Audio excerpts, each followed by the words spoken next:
आज हम बात करेंगे कि पीरियड्स के बाद नहाने का क्या सही तरीका है ताकि हम पाक हो सकें और गुस्ले जनाबत कैसे किया जाता है।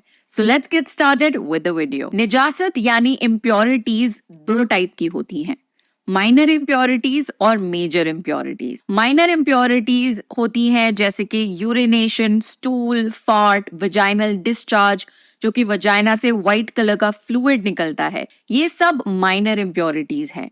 इनके बाद आपको नहाने की जरूरत नहीं है, आपको सिर्फ वुजू करना होता है और आप पाक हो जाते हैं और आप नमाज पढ़ सकते हैं या कुरान पढ़ सकते हैं। Major impurities on the other hand वो इम्प्योरिटीज होती हैं जिनके बाद नहाना जरूरी है। सबसे पहली मेजर इम्प्योरिटी है मेंस्ट्रुएशन यानी पीरियड्स। पीरियड्स के बाद आपको नहाना जरूरी है ताकि आप पाक हो सकें और फिर से नमाज और कुरान पढ़ सकें। दूसरी मेजर इम्प्योरिटी है जनाबत। आफ्टर सेक्सुअल इंटरकोर्स या फिर मैस्टरबेशन नहाना जरूरी है ताकि आप फिर से पाक हो सकें। तीसरी मेजर इम्प्योरिटी है निफास, जो कि आफ्टर प्रेगनेंसी ब्लीडिंग होती है, जो कि अप्रोक्सीमेटली 40 दिन की होती है।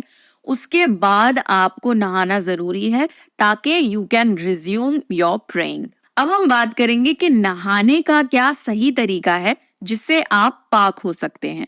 तो नहाने के दो तरीके हैं। सबसे पहला है फर्ज तरीका और दूसरा है सुन्नत तरीका। सबसे पहले हम बात करेंगे कि नहाने का फर्ज तरीका क्या है। तो जब आप नहाने के लिए बाथरूम में जाएं तो सबसे पहले आपको अपनी इम्प्योरिटीज को साबुन से या पानी से धोना है ताकि आपकी बॉडी से सारी निजासत धुल जाए। फर्ज तरीके से नहाने की सबसे पहली कंडीशन ये है कि आपको अपनी पूरी बॉडी पर पानी डालना है। कोई बाल बराबर जगह भी सूखी नहीं रहनी चाहिए। सबसे इम्पोर्टेंट बात जो आपको ध्यान में रखनी है वो ये है कि आपको अपने बालों को जड़ों के साथ धोना है। मेक श्योर कि आपके बालों की रूट्स अच्छी तरीके से गीली हो जाए और आपके सारे बाल अच्छी तरीके से पानी में धुल जाएं। And the next condition is कि आपको कुल्ली करनी है और नाक में पानी डालना है जैसे कि हम वुजू में करते हैं। ये बहुत इंपॉर्टेंट स्टेप है। अगर आप अपनी पूरी बॉडी पे अच्छी तरीके से पानी डाल लें और ये स्टेप करना भूल जाएं तो आपके गुस्ल के फर्ज पूरे नहीं होंगे। सो मेक श्योर कि आप जब भी पाक होने के लिए नहाएं तो आप कुल्ली जरूर करें और नाक में पानी भी डालें।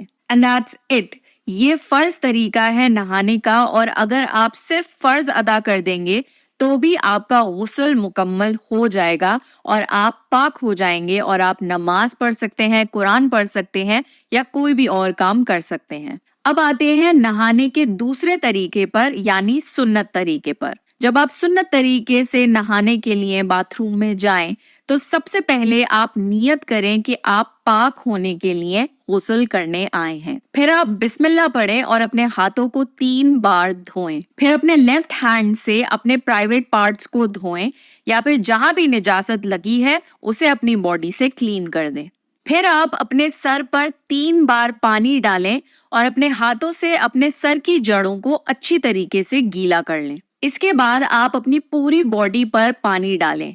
आप साबुन से भी या सिर्फ पानी से अपनी बॉडी को धो सकते हैं। And that's it. ये है सुन्नत तरीका प्रॉपर गुस्ल करने का और इसके बाद भी आप इंशाल्लाह पाक हो जाएंगे और आप नमाज पढ़ सकते हैं या कोई भी और काम कर सकते हैं। अब मैं आपको कुछ इंपॉर्टेंट पॉइंट्स बताऊंगी जो कि अक्सर लोग इग्नोर कर देते हैं जिसकी वजह से उनका प्रॉपर गुस्ल नहीं हो पाता। तो इन चीजों का जरूर ध्यान रखिए। सबसे पहले आपको इस बात का ध्यान रखना है कि आपकी बॉडी का कोई भी पार्ट सूखा ना रहे।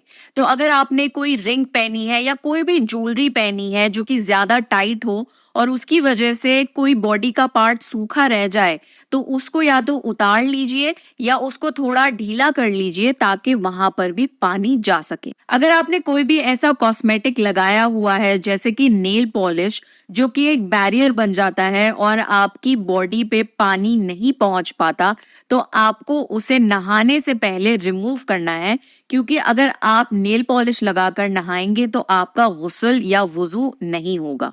हाथों और पैरों की उंगलियों के बीच में भी आप एक बार अपना हाथ फेर लें टू मेक श्योर कि वो जगहें सूखी ना रह जाएं। सर की जड़ों को अच्छी तरीके से मसल कर आप गीला कर लें, क्योंकि ऐसा हो सकता है कि आपके सर की जड़ें सूखी रह जाएं और आपका गुस्ल ना हो। अगर आपने चोटी बनाई हुई है और आपके बाल बहुत लंबे हैं एंड आपको प्रॉब्लम होती है बार बार चोटी खोलने में, स्पेशली इन गुस्ले जनाबत, तो आपको अपनी चोटी खोलने की जरूरत नहीं है, but you have to make sure कि आपकी सर की जड़ें और आपके बाल अच्छी तरीके से भीग जाएं। ऑल्दो अगर आप अपनी चोटी खोल सकते हैं, then you should open your hair and wash them properly. पाक होने के लिए जब आप गुस्ल कर रहे हैं तो आप साबुन, शैम्पू या खुशबू इस्तेमाल कर सकते हैं, इसमें कोई प्रॉब्लम नहीं है।